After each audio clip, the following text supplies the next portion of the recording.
avez encore 15 secondes, donc essayez d'avancer s'il vous plaît. Vous puissiez bien entendre. Le dernier rang là, vous avancez.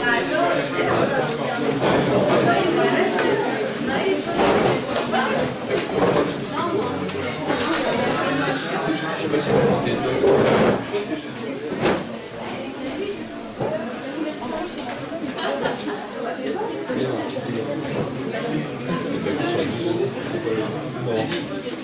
Premier rang, on n'y arrive jamais. Hein. Mais même les adultes, on n'y arrive pas. Le premier rang, c'est vraiment les gens. C'est pas grave, c'est pas grave.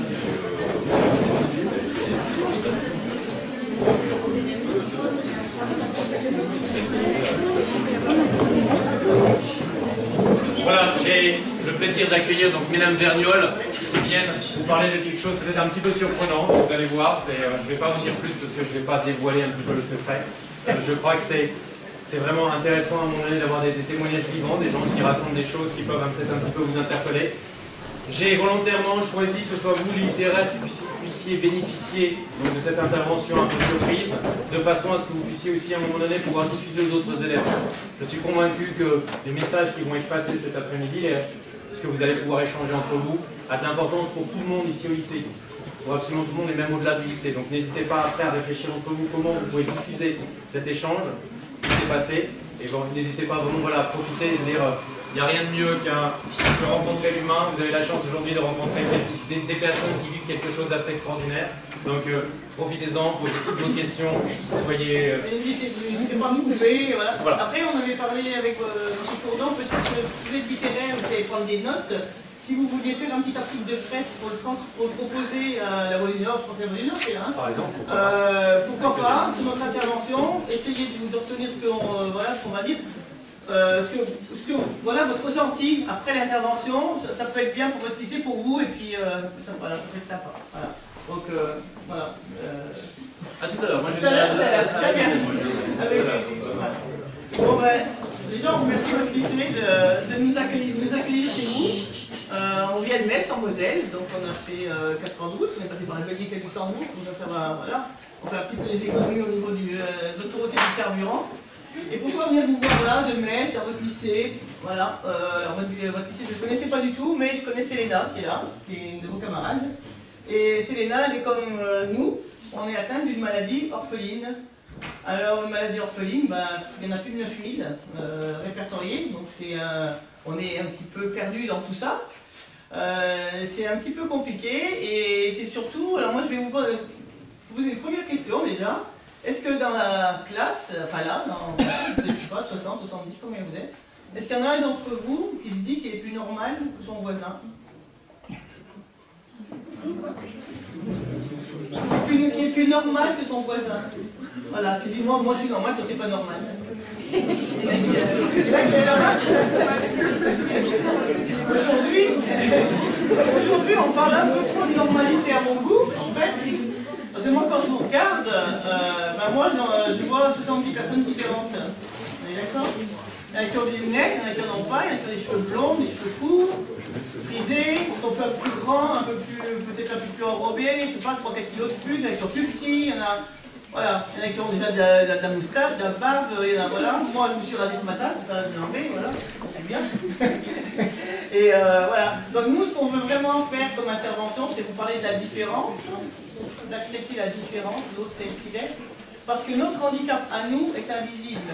Alors si vous nous regardez, bon, votre camarade, vous la connaissez, nous, avec ça, c'est... Alors, Monsieur Courdon nous a présenté rapidement, mais moi je m'appelle Monique. Et moi je suis Alice. Voilà, donc on est mère et fille, on est porteuse de cette maladie, donc on va vous expliquer rapidement ce que c'est au niveau de la pathologie, parce qu'on n'est pas venu pour faire un cours médical, c'est pas le but. Hein.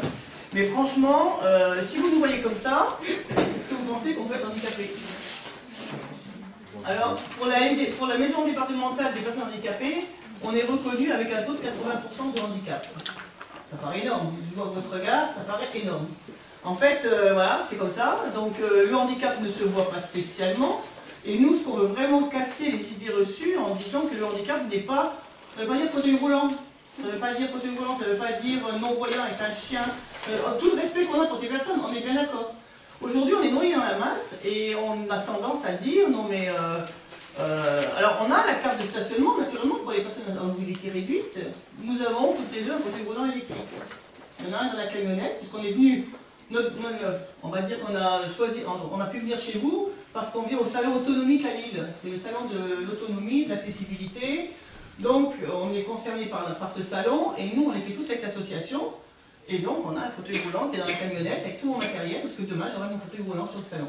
Parce que je ne tiendrai jamais debout, c'est beaucoup trop fatigant. Donc je serai certainement en fauteuil roulant.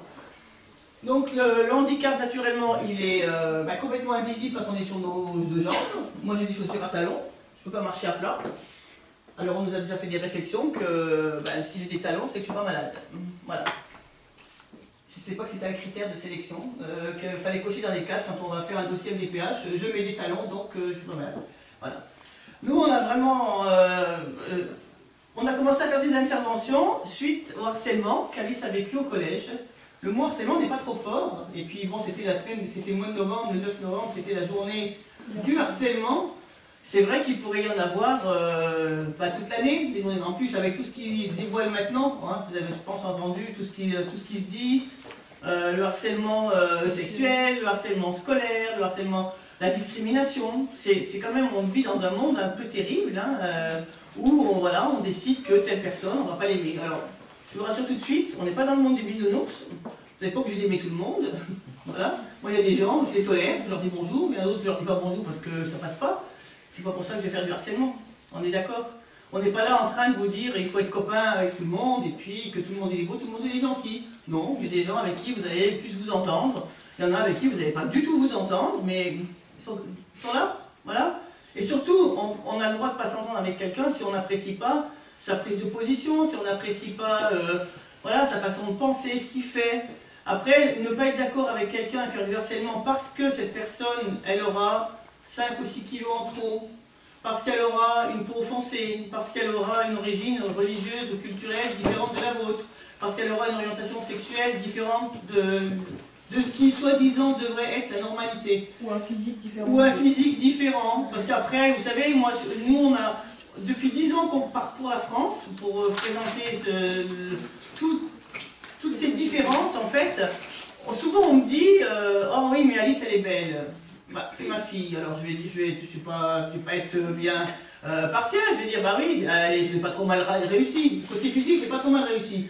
Il a un peu foiré ce temps de franchement, parce que je lui ai transmis une cochonnerie, je me serais bien passé de lui transmettre. Mais bon, mais est-ce qu'aujourd'hui, le physique, qu'il soit agréable ou pas, est-ce que ça peut être un vaccin contre la maladie?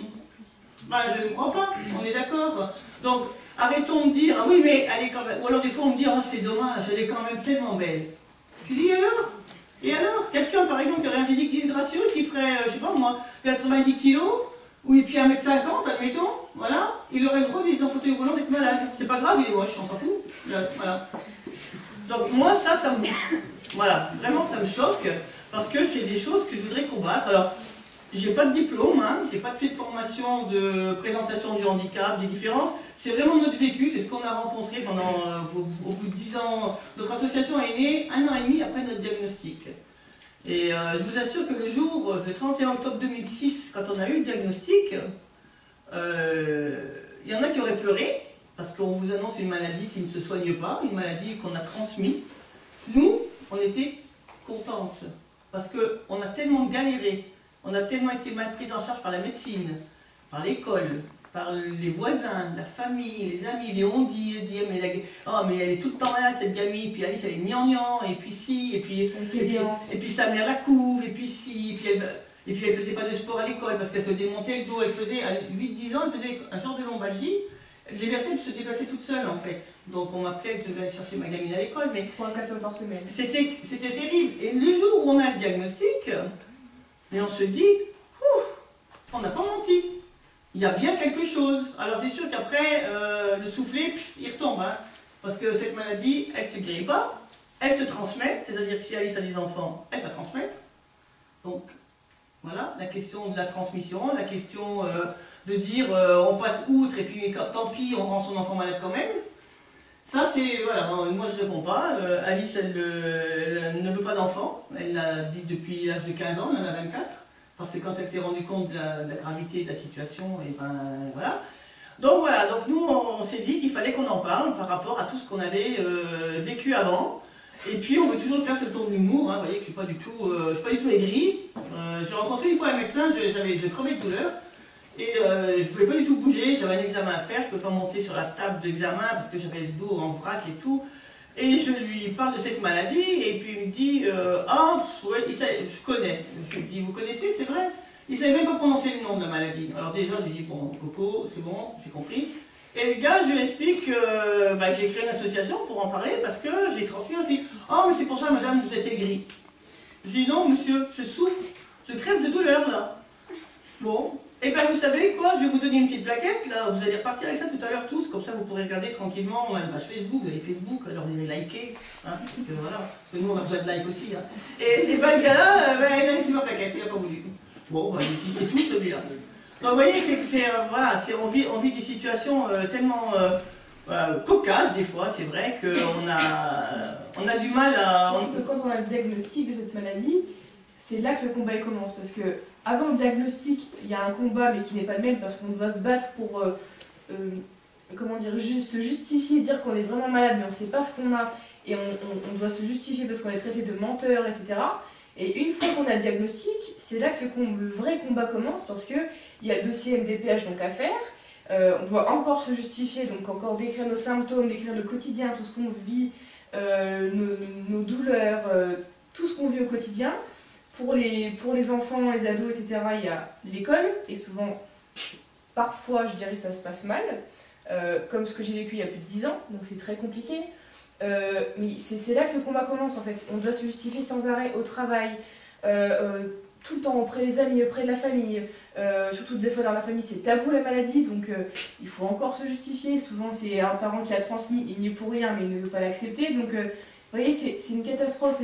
Et pour les jeunes qui viennent à l'école et qui en plus doivent travailler, doivent faire leurs études et essayer de gérer tout leur quotidien, ce qui se passe à la maison, plus ce qu'ils ont à faire à l'école, c'est compliqué. C'est compliqué. Pour que vous compreniez mieux, un petit peu, parce que c'est pas comme ça ne se voit pas, je ne sais pas si vous avez eu le temps de lire un petit peu, mais on va quand même vous détailler un petit peu, parce que c'est pas un cours de médecine du tout. Hein. Alors, le SED, c'est quoi?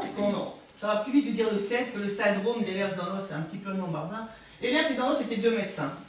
Alors, quand on nous dit la recherche avance, il faut garder confiance et tout ça, ouais, ok, d'accord. Ehlers-Danlos, c'est 2 dermatos qui ont mis leur nom dessus en 1894. La maladie existait déjà, elle n'avait pas de nom. On est quand même en 2017. Alors, je veux bien qu'elle avance, mais elle avance pas très vite, hein, voilà. Mais bon, c'est pas, voilà. Donc, syndrome d'Ehlers-Danlos, pour simplifier le SED, c'est une anomalie du tissu conjonctif. Alors, le tissu conjonctif, c'est votre chair, vos ligaments. On est constitué de ça. On a des ligaments partout, en fait. Hein. Donc, nous, on a une anomalie. Et pourquoi? Parce qu'il y a une déficience en collagène. Collagène, c'est une protéine, comme plein de protéines que l'organisme fabrique naturellement. Parce que les célébrités s'injectent. Voilà, et nous, il y a un bug, c'est pour ça que je dis j'ai foiré Alice au niveau génétique, parce que voilà, cette protéine, elle l'a pas, moi non plus d'ailleurs, et du coup, voilà. Et ça va provoquer quoi? Une hyper-élasticité des ligaments, une hyperlaxité, c'est-à-dire que tout va s'étirer dans nos ligaments. Alors, dans les épaules, dans les coudes, dans les poignets, dans les doigts, les genoux, les hanches. Partout. Le problème, c'est que ça s'étire, mais ça ne revient plus. Comme un élastique, mais qui ne revient plus, en fait. Donc, nos ligaments sont très laxes, mais le problème, c'est que le tissu conjonctif, vous en êtes constitué comme nous. Votre intestin, votre estomac, votre vessie, votre diaphragme, vos poumons sont faits de tissu conjonctif. Alors, imaginez, vous avez un élastique, il fait ça, il ne revient plus. Mais notre intestin s'étire, il ne revient plus. Il s'étire, il est plus long que le vôtre. On a un transit qui est 2 fois plus long que le vôtre, très douloureux. On a une vessie, la vessie c'est une poche de ligament. Alors même si ça peut toujours faire rire quand on parle de vessie, d'intestin, mais bon, c'est très grave. La vessie est une poche de ligament qui va naturellement contenir votre urine, et vous, puisque si ça fonctionne bien, il y a un déclic qui dit qu'il faut aller aux toilettes. On est d'accord? Parce que la vessie, elle est pleine et elle se contracte. Nous, comme tout est tiré, ça ne revient pas, la vessie se remplit et elle ne dit rien. Et elle se contracte plus pour libérer. C'est-à-dire qu'elle ne se contracte plus. Si on ne sait pas qu'on doit aller aux toilettes, on n'y va pas. Et si on n'y va pas, qu'est-ce qu'il faut faire? Il faut sonder. Donc, infection urinaire, les reins qui ne fonctionnent plus, et ainsi de suite. Si on ne connaît pas le symptôme là, C'est pour rien que le problème, ces deux médecins qui étaient là, il y en a un qui l'a mal décrite la maladie, il est resté sur l'hyperélasticité des articulations et de la peau en fait. Il n'a pas décrit le reste, ça s'est décrit beaucoup plus tard. Aujourd'hui, moi j'ai des adhérents dans mon association qui se sondent parce qu'elles ne pensaient pas que ce symptôme pouvait faire partie de la panoplie. Elles ne l'ont pas dit et les médecins qui ont posé le diagnostic n'avaient pas les bonnes infos. Donc c'est quand même grave quand on se retrouve Alice a commencé à 15 ans, les gros problèmes. On a dit aussi qu'elle avait 13 ans et demi, mais les problèmes de vessie ont commencé à 15 ans.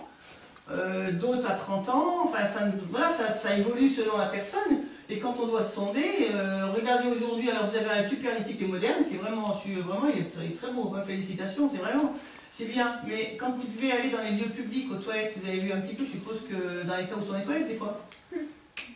Imaginez, il faut sonder plusieurs fois par jour quand on a, voilà, comme n'importe quoi. Vous allez aux toilettes 5-6 fois par jour, je ne sais pas. Ben, quand on doit sonder, c'est la même chose. Donc du coup, trouver un endroit propre, ça devient assez compliqué. Donc si on peut éviter, il faut bien connaître tous les symptômes de la pathologie, ça c'est très important. Après, au niveau des dysfonctionnements, forcément, on a parlé de l'intestin, des poumons, on va avoir un problème de respiration. Parce que le diaphragme, qui est un gros muscle que vous avez en dessous, nous, il ne va pas s'ouvrir correctement. Donc il ne fait pas son travail. Donc on a l'impression qu'on est essoufflé, ça va être assimilé à de l'asthme, ça n'en est pas, mais c'est très compliqué à déterminer, hein, parce que moi on me dit toujours, hein, vous êtes stressé. Oui, c'est vrai, je dois y être un petit peu, parce qu'avec tout ce que je fais, on est rentré à 22h de Paris dimanche, et puis hier soir à 23h, j'étais encore sur l'ordinateur. On partait ce matin, donc voilà, c'est un peu compliqué de gérer une association, surtout quand il y a plein d'actions qui arrivent et tout ça. Ça va provoquer quoi cette maladie? Alors on a dit luxation, entorse, tout ce qui va avec, des hématomes spontanés, on a une peau qui est 2 fois plus fine que la vôtre. Donc à peine on va s'effleurer, se cogner, on va faire un bleu.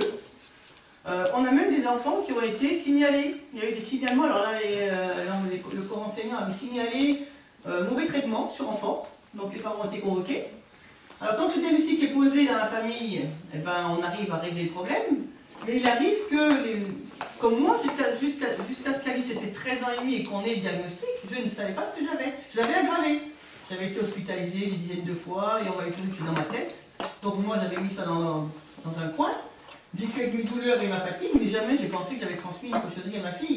Et donc, le fait qu'un enfant fasse des hématomes et qu'on suspecte les parents de maltraitance, c'est grave. Hein, on a des parents, des enfants qui ont été placés quand même, hein, qui ont été enlevés de la famille. Il a fallu prouver. Alors prouver, c'est gentil, mais cette maladie, le diagnostic, on va dire qu'il se pose cliniquement. Il n'y a pas de biologie, ça y est, biologie, il n'y a pas de prise de sang, il n'y a pas d'imagerie qui va certifier que c'est bien cette maladie. C'est un tableau clinique, c'est-à-dire un médecin qui va connaître la pathologie sur le bout des doigts et qui, en fonction d'une grille, va pouvoir attester que c'est bien cette pathologie. Mais officiellement, on n'a pas une prise de sang qui va dire, ben là, tiens, ça bug, c'est syndrome des dans l'os. Non. Donc c'est pour ça que c'est très de questionnaire, en fait. C'est très compliqué. J'ai ça, j'ai ça, j'ai ça, j'ai ça. Voilà. Et c'est comme ça qu'on va dire donc, que le patient entorse, luxation, douleur chronique et diffuse, ben ça, vous avez peut-être vu avec Célérina, on a mal partout. Il n'y a pas un jour où on n'a pas mal. Hein.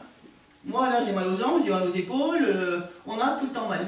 Comme ça, on vit avec la douleur. Hein. Et le seuil de douleur que nous avons est certainement très supérieur au vôtre. Parce qu'il y a tellement longtemps qu'on vit avec la douleur, que quand on dit qu'on a vraiment mal, c'est vraiment qu'on a mal. On est très tolérant à la douleur. Voilà, et beaucoup de médicaments antidouleurs ne font pas effet, ne marchent pas, donc voilà, c'est écrit. Trouble du schéma corporel. Alors le schéma corporel, c'est quoi? C'est de ne pas savoir où est notre corps, de se situer dans l'espace, on va se cogner. Alors moi je ne marche pas droit, alors quand Alice est en fauteuil roulant, elle dit plus souvent que moi, régulièrement je rentre dans son fauteuil. Pourtant je n'ai pas bu. J'aime bien boire une bière, mais quand même, quand c'est le matin à 10h, je ne dois pas commencer. Hein, donc normalement je devrais marcher droit. Bon, ben des fois je me dis, mais arrête, tu me rentres dedans. Et elle a un fauteuil électrique avec un moteur, donc elle a un fauteuil manuel avec un moteur qui entraîne les roues. On appelle ça une motorisation. Et il y a des petits galets qui entraînent les roues. Ben, régulièrement, j'ai déchiré mon 3 parce que je m'approche trop près, ma robe prend dans les galets et bim, bim, un machin comme ça. Alors comme je ne sais pas coudre, ben, voilà. Et puis que je suis déjà pas très riche, parce qu'il faut quand même savoir que quand on est reconnu handicapé comme nous, on ne peut plus travailler. Alors, il y en a quelques-uns, j'espère que c'est un métier, qu'elle pourra travailler, exercer au moins un métier où elle fera pas trop de déplacements, elle ne portera pas trop de choses. Voilà, c'est pour ça qu'il y a des filières compliquées. Mais quand on est adulte handicapé, on vit avec 810 € par mois. C'est ce qu'on a toutes les deux. Hein. Donc voilà. Donc racheter une robe, voilà, c'est pas toujours évident. Pour revenir au schéma corporel, quand on se cogne partout, en fait, on a sous la peau, on a des capteurs. Et c'est là qu'on reçoit les messages du cerveau. Et comme nous, notre peau est 2 fois plus fine que la normale, elle n'appuie pas assez sur les capteurs, donc on ne reçoit pas totalement les messages en fait. Donc on ne sait pas où est notre corps dans l'espace, on n'arrive pas à situer notre corps. Une fois, je cite le cas d'une patiente qui se faisait ausculter par un médecin. Elle était sur une table et elle avait les jambes croisées. Et donc le médecin lui dit de se lever pour regarder autre chose, etc. Et la patiente, ne sachant pas qu'elle avait les jambes croisées, ne se rappelant plus qu'elle avait les jambes croisées, elle se lève, elle tombe. Et c'est vrai. Parce que justement, on n'arrive pas à savoir comment notre corps est dans l'espace. On n'arrive pas à situer notre corps. Du coup, forcément, on se fait mal, on se déboîte des choses. Donc ça, problème de mémoire et de concentration, alors là, c'est une catastrophe. C'est pareil qu'à l'école, c'est très compliqué. Alors à l'école, c'est une catastrophe. C'est une catastrophe. On accuse souvent les gamins de faire exprès d'avoir oublié un truc, de ne pas avoir compris, de dormir, de ne pas lire les consignes correctement. Je vous assure qu'on ne fait pas exprès, franchement, c'est une catastrophe. Hier, j'ai pété un câble. Alors, je pense qu'il y aurait quelqu'un qui m'aurait vu, mais on est directement hystérie, bim, c'est bon. J'avais un talon de chèque dans les mains, j'avais acheté quelque chose pour partir, et incapable de le retrouver. On a tout retourné. On s'est énervé. Dans tout l'appartement. Donc, je sais pas si les voisins m'ont entendu. Enfin bon, le voisin, c'est mon copain, c'est un ami, c'est lui qui s'occupe de mes chats quand je m'en vais. Donc ça va. De me dire, tiens, c'est pas grave, on a dit qu'elle est énervée, on s'en. Voilà. C'était pas très grave. Mais je vous assure que c'est une catastrophe. Mais on perd tout. On perd tout. Alors, pour vous dire, j'ai changé de sac à main, j'avais un sac à main bleu marine jusqu'à il y a quelques temps. En fait, ce sac à main bleu marine, je l'avais pris pour l'enterrement de quelqu'un, un monsieur qui est décédé de la maladie de Charcot. Vous avez peut-être entendu parler, cette maladie, c'est horrible, c'est les muscles qui se durcissent s'il n'y a pas de guérison. On le connaissait, et quand il est décédé, on a tellement pleuré qu'on a dit on va à l'enterrement, et il avait demandé à ce qu'on ait quelque chose de bleu, parce que c'était sa couleur. Donc j'avais mis un blouson bleu, et j'avais un sac à main bleu marine, et je dis, voilà. Et puis, ça fait un moment, et je trouvais rien dans ce sac, mon sac, il n'y a pas de fond dans ce sac, il est vraiment idiot. Et j'ai dit, Damien, tu m'énerves, je change de sac. Je lui ai dit hier, alors je ne sais pas s'il m'entend, mais je lui ai dit, alors le bleu, je l'ai assez porté, j'enlève mon sac. Je prends celui-là, je vide mon sac bleu pour mettre dans celui-là. Vous croyez pas que je remets dans l'autre? Non mais, voilà, donc ça, elle m'a entendu crier, elle me dit, qu'est-ce que tu fais? Je lui dis, voilà, n'importe quoi. Donc tout ça, c'est perturbant. Aujourd'hui, on le dit en rigolant, parce que je ne vais pas vous faire pleurer, je ne suis pas là pour sortir les mouchoirs. Et du coup, on fait un magazine pour l'association, on a un petit magazine tous les trimestres. Et là, il va parler le début décembre. Moi, j'étais en train de relire s'il y a des fautes à corriger. L'autre, elle gueulait dans la pièce à côté, j'arrivais pas à me concentrer. Et du coup, c'était un vrai bazar. C'était un vrai bazar. Donc, des fois c'est très. On finit par en rire quand même, mais je vous assure que c'est un peu compliqué. Donc vraiment, les gros problèmes de mémoire et de concentration, c'est quand même énorme. Alors, tout à l'heure, Alice, elle a évoqué le cas, parce qu'après, vous allez me dire, madame, on ne guérit pas de ce truc, d'accord. On peut nous apporter quelques petits soulagements. Donc, vous pouvez avoir des gens qui vont, je ne sais pas si c'est là, tu gardes des orthèses ou pas, quand tu gardes des fois. J'ai des vêtements compressés. Alors, moi, j'ai amené celle de nuit, par exemple, j'ai des trucs comme ça pour dormir. Alors, j'en ai une blanche et une noire, voilà, le mec, il n'avait pas de couleur pareille, donc c'est pas grave, donc ça au moins. J'essaie de me souvenir que la blanche et la droite, et voilà. Ça, c'est assez grand, c'est assez rigide, parce qu'en fait, moi j'ai tellement de douleurs, c'est assimilé comme peut-être des gens de votre famille se sont fait opérer du canal carpien. Je ne sais pas si vous savez ce que c'est. Nous, c'est un faux canal carpien qu'on a, ça ressemble en fait. Moi, il y a 3 ou 4 ans que le neurologue voulait m'opérer, heureusement je ne me suis pas laissé faire, parce que ça vient de la maladie en fait. Donc ces orthèses de nuit que je vais mettre, ça va m'aider à m'endormir, à avoir moins mal. Ça, c'est des orthèses que j'ai fait faire, j'étais au salon de l'orthopédie ce week-end, là. Et du coup, je me suis fait faire celle-là, parce qu'il me dit, mais t'en as besoin. Et c'est un orthésiste de Montpellier qui m'a pris comme cobaye. Fallait qu'il en fasse une, il me dit, allez, viens, je te la fais. Et du coup, c'est vrai que quand on va sur les salons-là, on rencontre pas mal de professionnels qui s'intéressent au syndrome. Du coup, voilà, donc ça, ils appellent ça des orthèses de fonction. Ouais, non, c'est pas grave. C'est-à-dire ça protège l'articulation, pour moi informal, mais je peux bouger mes doigts quand même. Donc je m'en suis servi pour écrire à l'ordinateur, ça va quand même.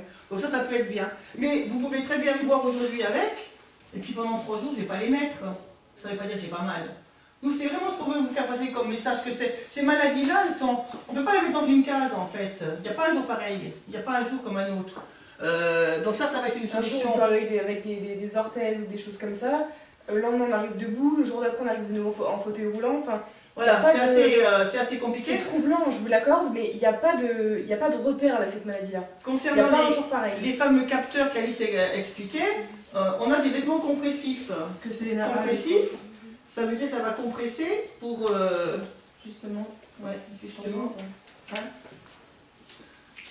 Voilà, moi je fais mes coudières parce que j'ai... voilà, ces trucs me font vraiment souffrir. Du coup, ça va appuyer, ça va maintenir. Et quand on vous a dit tout à l'heure qu'on manquait de collagène, je ne sais pas si on a dit la phrase là, le collagène, il y a colle, dedans vous entendez colle, c'est comme une maison sans fondation qui s'écroule, tous nos tissus, il n'y a rien qui tient. Donc le fait de maintenir, ça va permettre de plus ou moins soulager. Au niveau médicament, c'est une catastrophe. Il n'y a absolument aucun médicament qui a été mis sur le marché pour le syndrome d'air dans l'os. Donc on va prendre du tramadol, on va prendre de la tout ce qui est morphinique. Il faut éviter, on est d'accord. Tout ce qui est antidouleur, alors les doliprane ou les dafalgan, nous on les prend 2 par 2 ou 3 par 3, parce que si on veut avoir un petit effet, parce que sinon ça ne fonctionne pas, voilà. Alice s'est fait opérer les dents de sagesse, quand ils ont mis la perf du tramadol, c'était pareil. Il m'aurait donné de l'eau, c'était pareil. Voilà. Donc l'infirmière dit, c'est fini la perf, ça vous a calmé, ah bon, elle est finie, Camille? Non, bah, pareil. Donc elle a pris de l'acuban, c'est pareil, voilà, c'est des choses qui sont assez fortes quand même. Hein, c'est fort, ça n'a pas marché. Il est très résistant. Si on va chez le dentiste, il faut mettre au moins 3 fois la dose pour qu'on puisse ne plus sentir en tout cas que le dentiste il va pouvoir commencer à travailler. Parce que sinon, je sens encore. Voilà. Et ils ne nous croient pas forcément, ils nous prennent pour des chochottes. Le problème c'est quand ils ont piqué. Ils disent non, c'est bon, ça marche. Puis ils commencent à travailler. Puis qu'on crie, ah mince, ah bah oui, vous avez raison. Bah oui, on vous le dit. Vous n'allez pas nous croire, on n'est pas rien. Voilà. Donc ça. Donc la liste des symptômes là, on a mis qu'une partie. Parce que sinon, on va aurez des petites plaquettes, vous aurez un petit oui, après on n'a pas, je ne t'ai pas pour tout le monde les symptômes, mais bon, voilà.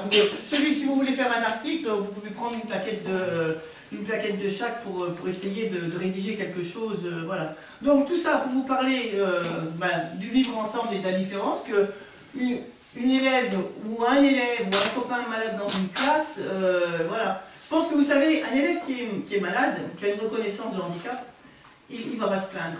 Franchement. Et c'est surtout on en connaît des centaines, moi je me déplace dans toute la France. J'ai rarement vu un gamin qui avait un diagnostic et qui en rajoutait. On va peut-être croire qu'il en rajoute. Après, peut-être à un moment où un jour ça ne va pas aller du tout, et alors on va dire non, mais là tu pousses un peu. Mais franchement, alors après, c'est comme je vous disais tout à l'heure, on ne vous demande pas de faire des miracles. Ça n'existe pas. Moi je suis allé à Lourdes, je suis revenu, hein, voilà. J'ai même pas eu des roues neuves à mon fauteuil roulant, hein, mais bon, voilà. Le fait d'aider, peut-être de tenir une porte, peut-être de dire, tiens, t'as pas pu prendre tes cours, je te les transmets par internet. Aujourd'hui c'est fastoche quand même. On peut scanner une feuille, je te l'envoie. Je sais qu'Alice, par exemple, quand elle était au collège, je te laisserai raconter, mais après, quand elle est allée au lycée, elle a vraiment connu des périodes qui étaient terribles, terribles. Et au lycée, ça s'est quand même beaucoup mieux passé.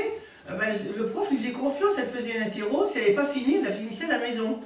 Mais Alice n'a jamais triché. Elle était avec sa feuille d'interro de ce qu'elle devait faire, elle la terminait, elle l'envoyait par mail. Le prof voyait si c'était elle qui avait fait ou pas. J'avais pas pour voter, je regardais rien du tout. Hein. Il y a une fois où je l'ai aidée, je peux vous le dire, parce qu'elle ne comprenait rien. Voilà, c'était un truc, je dis bon, je vais essayer de te donner un coup de main. Je lui ai écrit un truc, forcément, le prof il a vu, hein, j'ai pas fait... Donc il dit à Alice, tu diras à ta mère qu'elle a 17. Voilà. Puis, mais je les connaissais tous les profs. Je dis oui, bon, monsieur Guizot, je suis désolé. Je dis mais vraiment elle était là. Il me dit j'ai bien vu. Il me dit c'est pas grave. Il me dit de toute façon je m'en suis bien rendu compte que c'est pas elle qui avait écrit. Donc vous voyez, je veux dire le prof il y en a des profs ici, ils se rendent bien compte que si c'est triché ou pas. Après voilà, donner un coup de main ou dire je passe chez toi t'amener ça si on peut pas, s'il n'y a pas de réseau pour envoyer par mail ou je ne sais quoi. C'est des choses qui sont voilà, et puis comme Céline fait le cours à moitié par correspondance et le reste un peu ici, voilà, c'est pas de la triche. Nous on a une famille à Orléans par exemple, qui sont venus des amis, la maman est malade et les 2 enfants.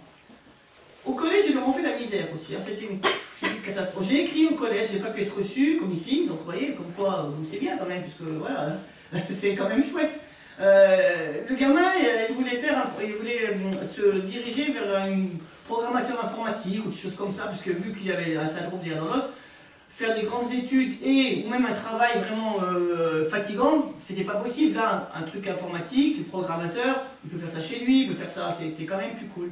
Le seul lycée qui pouvait l'accueillir, il était, je crois, à 50 km de la région d'Orléans. Et donc, quand ils étaient au collège à côté, ils avaient un transport, un taxi qui venait les chercher, lui et sa sœur, pour les emmener au collège et ramener tout ça. Là, pour le lycée, le conseil départemental dit, il n'y a plus de sous, donc c'est un taxi groupé pour 4 gosses. Ok ? Ça veut dire que Quentin, qui est hyper fatigué, mais alors lui, j'en ai connu des cas de 7, mais lui, il est épuisé ce gamin. Et pourtant, il est intelligent, il passera son bac, il lui reste deux trucs à passer. Mais il a déjà, avec les points, il va passer les matières pour le fun, mais voilà, parce que c'est vraiment un bon élément. Donc, les parents regardent l'emploi du temps et tout, mais c'était pas possible. Quand il commençait à 9h, par exemple, il fallait quand même qu'il parte à 7h de la maison. Et puis le taxi le ramenait qu'à 6h le soir. Le gamin, il a une reconnaissance de 80%. Et on dit, c'est pas possible. Donc, qu'est-ce qu'ils ont fait? Ils l'ont mis au CNED. Mais à 100%, lui, carrément, lui, il n'allait plus du tout, il a juste été passé les épreuves au lycée. Mais le problème du CNED, c'est bien, oui et non, parce que souvent, c'est la solution de facilité. On va dire, bah non, on ne va pas mettre en place des trucs, donc bah, t'as qu'à faire le CNED. Oui. Si l'élève a de la chance d'avoir des parents qui sont à côté, qui sont ouverts, qui puissent quand même lui permettre une vie sociale. Parce qu'il faut quand même vous dire que le lycée, c'est une vie sociale, on est d'accord. C'est là que vous discutez entre vous, les parents ne sont pas là. On est d'accord. Là, le gamin, il est chez lui, il bosse toute la journée, ben, les copains, il en voit de moins en moins. Puis vous savez, Alice je lui laisserai raconter son parcours, on a dit de harcèlement et tout. Mais souvent, on me dit, ouais, mais bon, mais Alice, elle avait 13 ans et demi quand elle a eu le diagnostic. Elle était dans un collège qui n'était pas du tout adapté au fauteuil roulant, elle s'est retrouvée au fauteuil tout de suite. Je veux dire, l'innocence que vous avez, l'insouciance que vous avez, parce que vous êtes jeune, et heureusement que vous avez ça. Vous avez le temps d'avoir des problèmes d'adultes, même si, voilà, si vous êtes proche, voilà, vous avez le temps. Mais elle ne l'a pas vécu. Parce qu'il n'y avait pas de bus qui allait au collège. Il était tout près, le collège, mais il n'y avait pas de bus. C'était pas adapté, donc c'est moi qui l'emmenais. Mais quand elle sortait à 15h, ben à 15h05, 10, elle était à la maison. Il n'y avait pas de discussion, il n'y avait pas de truc de dire, on prend le bus, viens jusque chez moi, ou on va discuter, on va s'acheter un croissant, puis on fait un devoir ensemble, et puis tu rentreras plus tard. Ou les parents qui vous appellent en disant, dis donc, tu finissais pas à 15h aujourd'hui? Il dit, 7h, t'es toujours pas là. Oui, mais je suis chez Martine, machin, voilà. Ouais, Martine, c'était dans mon époque, voilà. Ouais, il y en a encore des Martine, m'appelle le Monique, moi, alors. Voilà. Et donc, du coup, c'était, voilà, c'était... ça n'a pas existé chez Alice, parce qu'elle n'y avait pas, elle ne pouvait pas tricher. Alors je ne vous demande pas de tricher, hein, mais je veux dire, bon bah allez, je rentre un peu plus tard, parce que je discute. Ça, c'est très important, c'est là que vous vous construisez, c'est à ce moment-là que vous vous construisez. Et du coup, quand l'élève il est mis de côté, parce que il n'y a pas ça, du coup, Alice est devenue adulte, elle avait 13 ans, quoi. Elle est rentrée dans le monde des adultes, le monde dur, elle y est rentrée au moins 6 ou 7 ans avant. On y rentre maintenant quand on commence à aller en fac, ou peut-être ceux qui ne font pas d'études supérieures à commencer à travailler, elle était déjà dedans. Et puis moi, comme notre cas n'est pas isolé, moi je suis séparée de son père, on était toutes seules. Donc c'est encore une complication, mais ça c'est pas un handicap, hein, parce que voilà, sinon... il y en aurait beaucoup. Voilà, mais je pense qu'on va être très nombreux à vivre avec des familles monoparentales, ou séparées, ou je ne sais quoi. Mais du coup, c'est moi qui portais tout. Et voilà, donc c'est toutes ces choses-là qu'on a vécues, nous, si on pouvait faire si on avait un souhait, c'est que ça s'atténue au moins. Peut-être qu'il le fait d'avoir la maladie en commun, voilà. d'avoir l'association en commun, voilà. faire plein de choses ensemble, malgré que j'ai mon appartement. Mais le fait qu'on fasse plein de choses ensemble, on est critiqué. Voilà. Ça ne plaît pas. Voilà. On est trop fusionnel. Voilà, soi-disant. On est trop. Ou alors on nous dit, si vous faites ça, on vous fait pas être bien malade quand même, hein, pour faire des kilomètres comme ça. Voilà. Ils ne nous voient pas. Moi, il y a des soirées, la semaine dernière, mardi dernier, ça fait une semaine, j'avais une réunion pendant 4 heures. Ils m'ont saoulé avec leur truc, je m'endormais à la réunion. C'est pas possible, ça va se terminer à quelle heure? Je suis rentrée, je suis sortie à 18h, il fait grande nuit noire maintenant au mois de novembre, j'ai horreur de ce mois-ci, c'est pas possible. Je prends ma voiture, je fais encore 4 courses, je rentre, 6h30, 7h moins le quart, 7h30 j'étais couché. Jusqu'au lendemain matin à 7h. Alors j'ai pas de conjoint, heureusement, parce que alors là, qu'est-ce qu'on mange? Ah ben comme ça on mange pas, voilà. C'est bien, j'ai mangé une tartine, je suis partie me coucher, Alice était chez elle, voilà, mais ouais c'est très compliqué, je veux dire, avec un handicap qui se voit pas, hein, parce que voilà, c'est hyper... nous on le prend avec humour, alors comme je l'ai dit hier, on n'est pas d'humour hier soir, parce que ça n'est pas du tout, c'est fait trop vite aujourd'hui, c'était hier c'était hier, mais moi je parle aussi beaucoup pour les autres qui ne savent pas faire ce que je fais. Moi je passe au-dessus, Alice aussi, parce que c'est très compliqué. Après, moi je me dis, il y en a plein qui sont chez eux, qui sont isolés socialement, même des adultes, hein, qui me disent, non, moi je ne peux pas sortir, je ne peux pas faire ce que tu fais, je voudrais venir. Alors, le salon autonomique, on a plein de patients dans le Nord, hein, on en a plein qui font partie de l'association. J'en ai plein qui me disent, j'aurais bien voulu venir, hein, mais non, mais je suis trop fatiguée, je ne viendrai pas. Ils vont rester chez eux. Alors des fois, si je reste une journée de plus, je vais les voir directement à la maison. Je dis, bon, allez, je passe, je bois un café, et puis on fait le point et tout ça. Moi, j'ai une force de caractère qui fait que... voilà, ça, c'est notre thérapie, en fait. Et ça, c'est ma thérapie. Vous êtes mon tramadol, en fait. Voilà. Ma morphine. De vous parler. Pour savoir qu'Alice, on n'a pas pu expliquer au collège ce qu'elle avait. On n'avait pas d'association au début. On a créé 1 an et demi après. On m'a interdit de rentrer dans la classe de ma fille pour expliquer la maladie. Alors qu'elle était malade bien avant, elle manquait. Vous ne me connaissez pas et on est là. Quoi. Voilà. Et là, vous ne me connaissez pas. Ça s'est fait en 2 fois. J'ai eu votre proviseur jeudi au téléphone. Et je lui ai dit, écoutez, c'est mardi ou mercredi, parce qu'après, je vais pas revenir, je ne suis pas content. Mardi après-midi, je suis là. Moi, je suis ravie d'être là. Parce que ce que je vous dis, je vous le dis avec de l'humour chaque fois. Je pense que vous allez vous en souvenir, voilà, du regard de l'autre, d'arrêter de dire que celui-là... Bon, j'interviens en primaire aussi, vous savez, en maternelle et en primaire. Alors en maternelle, je ne parle pas de la maladie, c'est trop compliqué. Je leur parle de la différence et du vivre ensemble. Et qu'on ne se moque pas du copain, qui est un petit peu gros. Il y en avait un dans la classe, c'était 20 gamins. Je dis, vous savez, un camarade qui est un petit peu enrobé pour dire le mot correctement, c'est pas pour ça qu'il va... il mange peut-être pas du McDo 4 fois dans la journée. Mais il y a peut-être un problème de thyroïde dans la famille, de choses comme ça. Un petit, il y a peut-être aussi un problème de taille qui fait que le gamin, il va être plus petit que les autres. Bon, moi, j'étais en 6e, j'avais une copine qui était très grande. On l'a appelée la girafe pendant des années. Ouais, ça fait rire, je suis d'accord, ça me fait rire aussi. Mais franchement, ma pauvre copine, elle en avait ras-le-bol, quoi. C'était bête. Alors, on est bête, on est d'accord, c'est l'âge bête. Le primaire, c'est tellement... Moi, j'avais une autre copine qui était rousse. Ses enfants étaient roux. Et vous pouvez passer, vous imaginez... Encore maintenant. Les roux, c'est des sorciers, ça sent mauvais, on n'en veut pas à côté de nous. Non, maintenant, c'est des jeux de mots sur les roux. Maintenant. Voilà. Et alors, après, si on termine à 16h30, je vais juste dire, je te laisse juste là pour terminer, puis après, c'est Léna. Et moi, je vais quand même vous dire une chose, où on intervenait jusqu'à présent en lycée à Taverny, dans la région parisienne. Et puis cette année, ils ont changé la formule, donc on n'ira pas, ils ont gardé des associations locales. Donc nous, on faisait chaque fois le trajet, parce qu'on avait une jeune fille qui avait le syndrome, qui était scolarisée là. Et ça fait 3 ou 4 ans, depuis la loi sur le mariage pour tous, nous on a plein d'amis qui sont homosexuels. Aujourd'hui, on parle du genre, il y en a 1, 2, machin, voilà. Et on a abordé le thème de l'homosexualité parce qu'on savait qu'il y avait du harcèlement. Et je le dis dans une classe, mais je n'avais vraiment pas choisi la classe. J'explique aujourd'hui que la différence c'est ça. Alors c'est la taille, le poids, la couleur de cheveux, l'orientation culturelle, religieuse, l'orientation sexuelle, et on explique, on discute, hein, j'avais toute une classe et tout. Et à la fin, un jeune homme vient me voir et me dit Madame, je voulais vous remercier.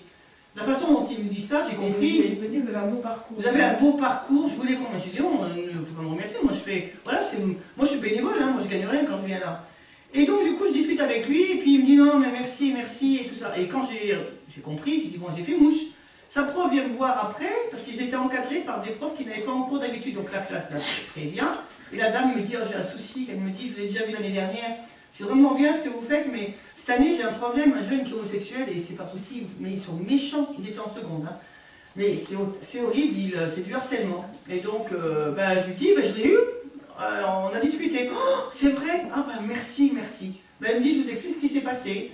Il nous a tellement chier, je peux dire les mots comme ils sont, je suis désolée, hein, c'est comme ça, voilà. Elle me dit, je fais pas de plan de classe pour les secondes d'habitude. Et là, tellement il était embêté, il me dit, je le mets devant pour l'avoir sous les yeux, pour au moins, voilà, qu'on ne l'embête pas en cours.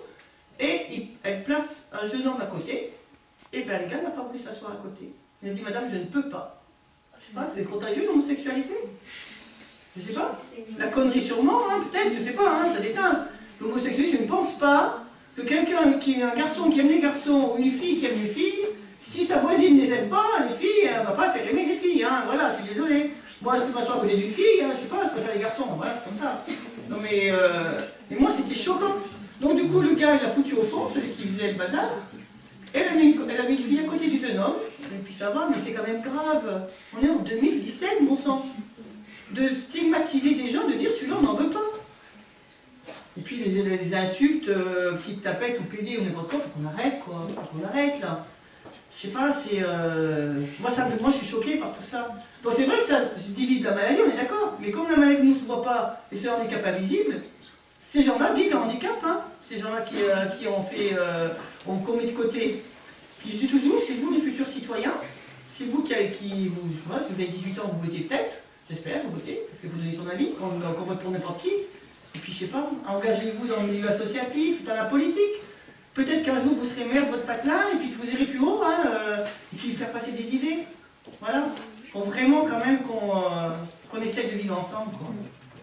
Alice va vous raconter son parcours, parce que après, Céléna veut prendre la parole aussi. Donc, Non, moi, c'est vrai que j'ai vécu l'enfer pendant il y a une bonne dizaine d'années au collège. Je suis arrivée du jour au lendemain, je suis arrivée en fauteuil roulant. Et déjà les années avant que j'étais dans ce collège-là, c'était déjà... J'étais malade, donc on ne savait pas ce que j'avais. Donc j'avais toujours un truc de travers, ça n'allait jamais.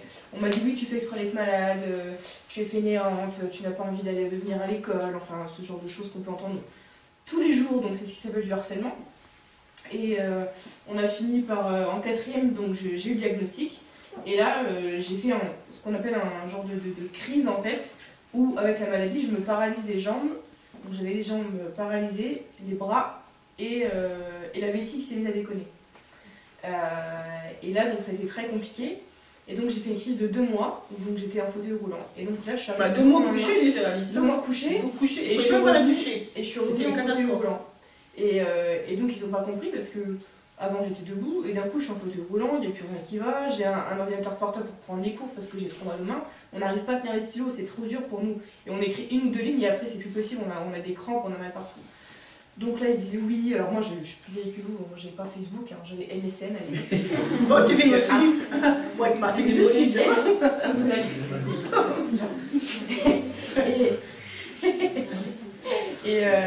et donc j'avais MSN, on me dit oui, puis alors c'est pareil, il y avait vachement Wi-Fi à l'époque, en 2006 il y avait Wi-Fi dans les collèges. Il n'y en a même pas partout, mais alors en 2006 il y a pas de... Et on me dit oui, tu vas aller, avec ton ordi, tu vas aller choper les réponses des interros en cours et machin, donc nous on galère et tout, donc ce qu'ils faisaient c'est qu'ils me débranchaient l'ordinateur, comme ça j'avais plus de batterie et je pouvais pas prendre les cours. Voilà. Et après je pouvais pas prendre les cours parce qu'on les photocopiait pas, j'avais pas le droit. Donc je m'arrangeais. Ils étaient photocopiés, ils étaient en noir et blanc alors qu'il y avait de la couleur sur le cours des autres. Encadré en rouge, en collège, en rouge, il fallait souligner en vert ou je sais pas quoi. Donc elle avait tout mis noir, donc ils ne comprenaient rien. Comme ça, enfin bref, on vous disait oui, il faut apprendre pour dans 2 jours le paragraphe en rouge. Moi j'avais en noir. Quel paragraphe c'était? On savait pas. Ce genre de choses. Enfin, on m'a crevé les pneus de fauteuil roulant aussi. Voilà. Ça vous viendrait à l'esprit de crever un pneu de fauteuil roulant à une personne qui est handicapée? Alors qu'on venait de les gonfler, donc c'était forcément chelou. Hein. Et donc que ce genre de choses, des réflexions tous les jours, les profs qui encourageaient les élèves. C'était vraiment un collège. Si vous voulez, moi j'avais la prise de l'ordi pour l'ordi qui était juste là, on mettait ici, comme ça je ne pouvais pas brancher. Donc j'avais pris une rallonge, je me dis oui ça va faire tomber les gens, j'ai dit ils tomberont, c'est pas grave. Donc je calcule ma rallonge. Bon, ça fait tomber personne, c'est dommage, tiens. C'est dommage, parce que du coup, on me mettait juste en plein milieu avec le fauteuil roulant, comme ça les tables je pouvais pas les pousser, c'était beaucoup trop lourd, personne ne me les poussait. Je terminerai après parce que du coup, ouais, ça va plus parler. On m'a en fait, dans ce collège, il n'y avait que 2 classes de chaque. 6e 1, 6e 2, etc. jusqu'à la 3e. Et moi, de la 6e jusqu'à la 4e, j'ai toujours dans la première des 2 classes avec mes copines. Et donc elles m'aidaient comme elles pouvaient. Et en 3e, comme par hasard, on change de classe. Donc dans la 2e classe, qui foutait le plus le bordel? Alors c'est pareil, c'est aussi la discrimination parce que dans la 2e classe, c'était toujours ceux qui foutaient le plus le bazar et qui ne travaillaient pas. Et la première, ça bossait dur, ça bossait sec, et on était sérieux. Et donc je trouve que c'était un peu de la discrimination, quoi, mais bon, bref. Et ils m'ont mise là, ils m'ont supprimé les options que j'avais, alors qu'en fait, l'année d'avant, je voulais les supprimer parce que vous êtes littéraire, vous avez je du voulais- latin au collège. voilà, j'avais latin et je voulais alléger l'emploi du temps parce que j'étais épuisée. Donc art plastique, sport, latin, ça m'enlevait des heures et je pouvais rentrer chez moi plus tôt ou avoir des trous dans la journée pour souffler un petit peu. Enfin voilà, c'était logique. Ah non, non, tu ne peux pas, tu n'as pas le droit, etc. Donc bon, bref, tant pis. Et comme par hasard, en troisième, il me l'enlève sans justifier la raison. Mais bon. Et ça a été que ça, Et donc et j'ai fini par partir, j'étais dans un second collège où au début on m'a déroulé le tapis rouge, mais il était 3 fois plus grand ce collège et j'étais complètement perdue. Heureusement, j'ai retrouvé une copine d'enfance qui a pu me guider un petit peu pour savoir, me faire connaître un peu l'établissement. Donc heureusement qu'elle était là, mais ça a été une horreur. La prof de physique a monté les élèves contre moi parce qu'une fois j'étais pas une interro, donc j'étais une tire au flanc, donc je venais pas aux interros, je venais pas en cours, enfin j'étais une fainéante. Ce genre de choses, ils m'ont tous bloqué sur MSN après, Alors regarde, à cause de la prof. MSN, Vous voyez comme quoi un prof est super important parce que le prof c'est l'exemple à suivre. Et donc forcément les élèves vont le suivre et quand un prof dit un truc, le prof il a raison donc on suit. Et donc ils m'ont tous bloqué, voilà. Et ça a été une horreur. Et au niveau des réseaux sociaux, méfiez-vous quand même tout ce Ouais. que vous voyez, franchement. Mais On a voilà, des- enfin, il y a ça des- a été ouais, c'était terrible, vraiment, et du ça va coup, tellement vite de copier-coller, transférer, d'en rajouter, de dire bim bim bim bim. ouais. On a quand même des gens qui se suicident hein, parce que Heureusement qu'après sur les j'étais dans réseaux un sociaux, lycée, un quoi. super Donc lycée, ça, c'est super bien c'est- passé. Mais voilà, ça a été vraiment terrible. Donc j'en parle vraiment, maintenant j'en fais une force pour plus que ça se reproduise en fait. C'est super important. Et je laisse la parole à Selena. Parce qu'il faut au moins 5 minutes pour qu'elle Ouais. Bonjour. Oui. Je pense que je connais quelques têtes quand même, pas tous, mais du coup, moi c'est Selena, je suis en terminale littéraire. Là actuellement, comme vous avez pu l'expliquer, je suis à moitié à domicile, à moitié au lycée. Tout simplement parce que je ne pouvais plus me lever le matin, parce que j'avais beaucoup trop mal et j'étais beaucoup trop fatiguée, j'avais des problèmes de vomissement quotidien. Voilà, c'était vraiment compliqué. Du coup, ce que j'ai fait, c'est que j'ai mis en place les cours à domicile, ce qui est vraiment une galère. C'est vraiment pas une chance, comme j'ai pu l'entendre plusieurs fois auprès de mes camarades. Donc voilà. Moi, au niveau du CED, le diagnostic, ça a été un petit peu, c'était un diagnostic clinique. Mais on ne sait pas trop dans quelle catégorie me mettre parce qu'il y a plusieurs catégories, Ouais, moi, je pense que plus ou moins, ça dépend. hypermobile, je pense quand même. Mais hein, je suis entre le hypermobile et le classique en fait. Oui, mais bon, on n'a pas c'est su. c'est voilà, quand c'est il se ça. ressemble. C'est une version qui est... La seule différence qu'il y a vraiment, il y a une version vasculaire, on vous en a pas parlé. Parce que là, le pronostic vital est engagé, c'est une maladie à part. Mais entre classique, hypermobile, Ouais, voilà, il y a pas les grand couleurs, chose. voilà, les symptômes vont vraiment être pratiquement les mêmes. Hein. Les traitements aussi, hein. Voilà, c'est Mhm. quand même. Et voilà, du coup, moi, au niveau de la maladie, ça se manifeste déjà par une fatigue constante et très très lourde, vraiment. Par des douleurs constantes aussi. Je me fais beaucoup d'entorses très régulièrement. Beaucoup de troubles de la mémoire, de la concentration et de l'apprentissage. Du coup, les cours, c'est un peu galère. Voilà, il y a tout un tas de trucs sans vraiment avoir de lien entre eux, des trucs un peu bizarres. Voilà, du coup moi j'ai été diagnostiquée à mon entrée en seconde, après quand même 8 ans d'errance médicale, ce qui est quand même beaucoup, et ce qui, franchement au niveau du CED, moi 8 ans d'errance médicale, c'est pas beaucoup. Non, 20 ans. Moi j'ai été diagnostiquée à 46 ans, Ouais, ça avait 13 ans. Ouais, Alors que j'avais été hospitalisée à 26 ans. Mhm. Et qu'on m'avait carrément dit d'aller voir un psychiatre, ça irait beaucoup mieux. Ouais. Ou alors on a voulu me greffer un foie. Alors comme je disais tout à l'heure, je vais voir une Voilà, ça guerre. y va quand même. Mais bon, faut exagérer quand même quoi. J'avais 27 ans, mais je suis allé voir quelqu'un d'autre qui m'a dit mais votre foie il a rien, heureusement, mais voilà. Donc oui, c'est ça. Moi j'ai ma mère et mes 2 sœurs qui sont atteintes et elles ont eu 15 ans de diagnostic. Bon, c'est vrai qu'aujourd'hui, avec les associations, avec tout ce qu'on fait nous comme intervention, on a une page Facebook, on a un groupe de discussion, on a des articles dans la presse, les salons qu'on fait, les gens viennent nous voir. On a alors, peut-être dans l'entourage, vous avez peut-être entendu parler de la fibromyalgie ou les profs, je sais pas, c'est un mot qui vous parle, ce mot-là. C'est une maladie, c'est un nom de maladie où on met beaucoup de gens là-dedans, une case, Et souvent, ils n'ont rien à y faire, en fait, parce que les médecins ne savent pas ce qu'ils ont. Et donc, comme ils souffrent, ces gens-là sont vraiment, ils crèvent de douleur. Ils ont vraiment un parcours du quotidien qui est incroyable. Et on ne sait pas ce qu'ils ont, donc on les met là. Et nous, quand on discute avec eux, ben, on se rend compte que finalement, c'est les syndromes des nerfs dans l'os. Parce que je ne sais pas le diagnostiquer, j'ai pas le droit, même si je pense que je les reconnais quand je les vois arriver. Mais on les envoie consulter le bon médecin qui va les sortir de leur cas de fibromyalgie et les mettre là-dedans. Parce que la fibromyalgie n'est pas transmissible. Donc c'est pas possible qu'il y ait la maman, la fille, le fils, le frère qui ait une fibromyalgie, c'est impossible. Ça, oui, c'est vraiment transmissible. Un seul parent porteur suffit. Et bon, dans ma scolarité, du coup, bah, pareil, ça a toujours été un petit peu compliqué. Ma mère a fait une poussée, parce qu'en fait, elle a 4 pathologies différentes. Donc, elle a fait une poussée de sa maladie quand j'avais 7 ans, pardon. Et oui, je m'en suis pris vraiment plein la tronche à ce moment-là, que ce soit verbalement ou physiquement. Il y a eu du harcèlement scolaire qui a été très loin. Maintenant, j'ai appris récemment que grâce à ce qui m'est arrivé, il y a des interventions régulières dans mon ancienne école primaire pour sensibiliser au handicap et aux différences en général. De toute façon, il faut communiquer, il faut parler, vraiment. Mais c'est dommage quand même parler. Que plus on en parlera, plus on évitera justement cette dérive. Parce que le qu'en dira-t-on, de juger sur ce qu'on voit, de juger sur ce qu'on ne connaît pas, c'est une catastrophe en fait. Voilà, donc... ouais, et puis c'est dommage qu'une gosse doive vraiment sacrifier sa scolarité et son enfance pour qu'on en arrive là en fait, qu'il y ait vraiment des choses qui soient mises en place, des choses concrètes. Donc voilà. Après, même au lycée, c'est toujours compliqué parce que régulièrement j'entends... Bon, maintenant que j'ai le diagnostic, ça va mieux, mais j'entends quand même assez régulièrement les « tu fais semblant »,« t'es toujours malade », voilà. Mais comme je disais aussi tout à l'heure, avec le CNED, c'est aussi beaucoup « t'as de la chance ». Alors en fait, non. C'est ok, si vous voulez, vous prenez mes cours à domicile, mais vous prenez tout le reste.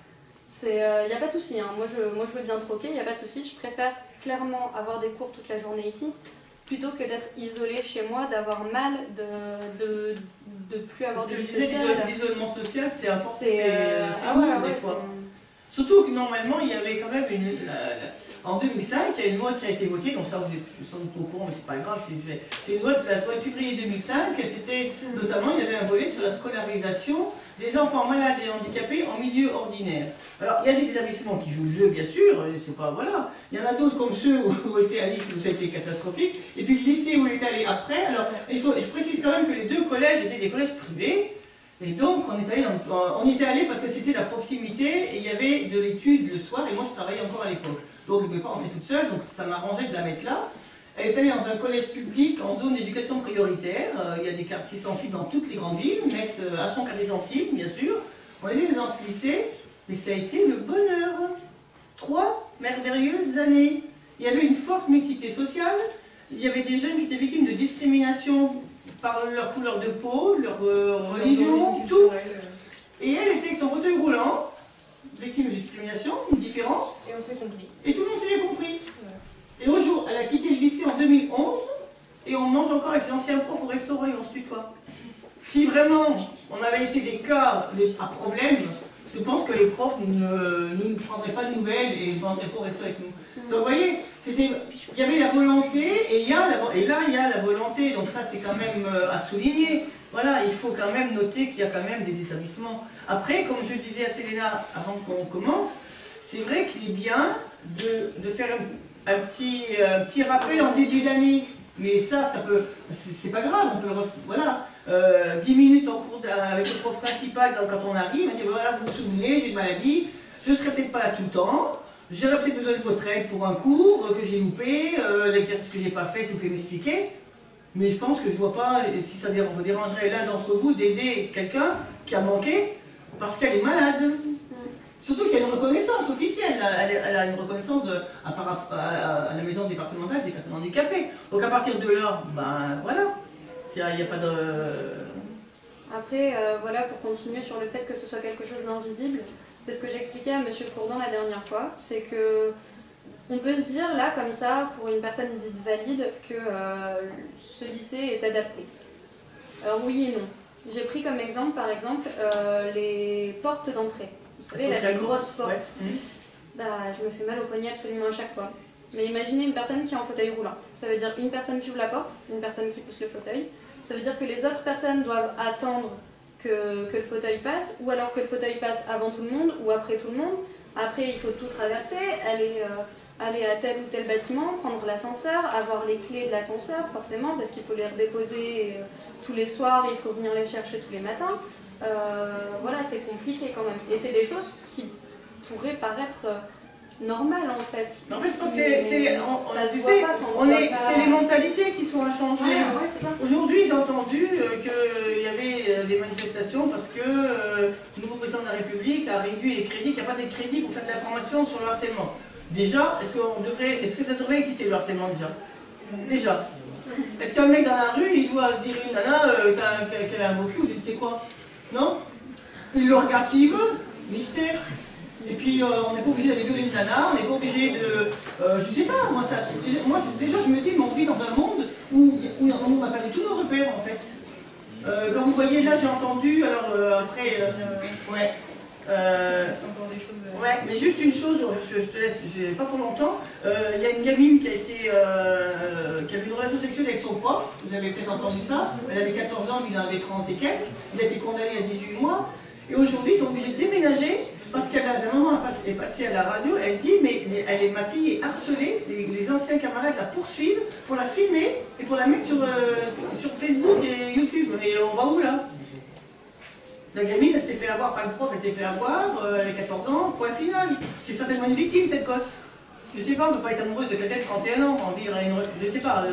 Et là, du coup, on la filme et c'est pas possible. Donc je pense qu'il y a une prise de conscience des gens, déjà, pour commencer. Juste vite fait, je vais parler des traitements que moi j'ai. Certains ont pu me voir à la cafétéria régulièrement avec un gros masque. Je fais de l'oxygène 3 fois par jour pendant 20 minutes à 1 heure. J'ai beaucoup de médicaments, là je suis à peu près à 15 médicaments par jour. J'ai les vêtements compressifs que je porte pas là, mais pantalon, t-shirt, mitaines, chaussettes.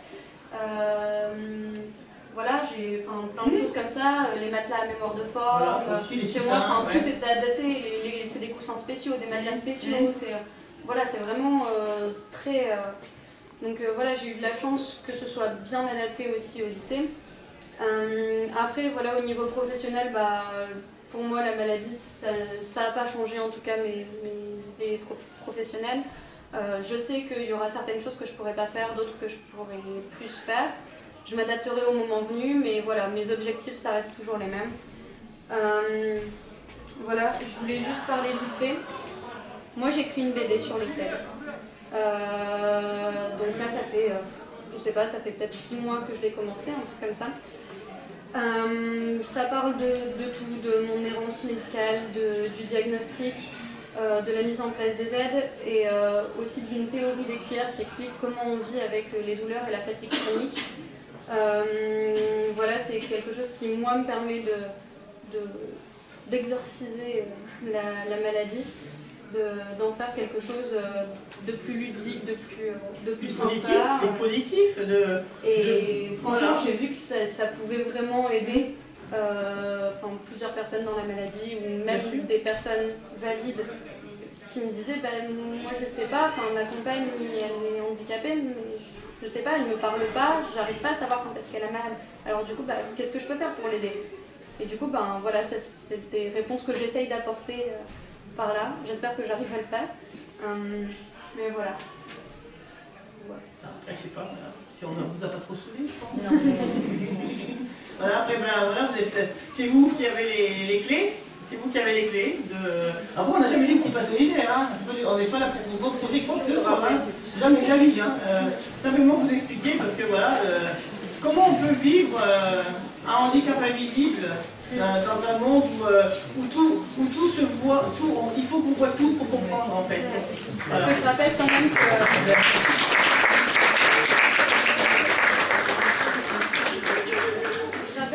qu'il y a à peu près 12 millions de Français en situation situation de handicap, donc 80% en handicap invisible. Donc c'est beaucoup plus que ce que vous pouvez penser, et vraiment, c'est des choses, c'est invisible, mais c'est quand on est attentif, quand on fait vraiment attention, ça ne l'est pas tant que ça. Moi, ça peut être un handicap invisible, mais pourtant, vous m'avez vu faire mon oxygène à la cafette. Vous m'avez vu avec mes vêtements compressibles. Ça l'est. Juste si on fait attention, c'est pas si invisible que ça.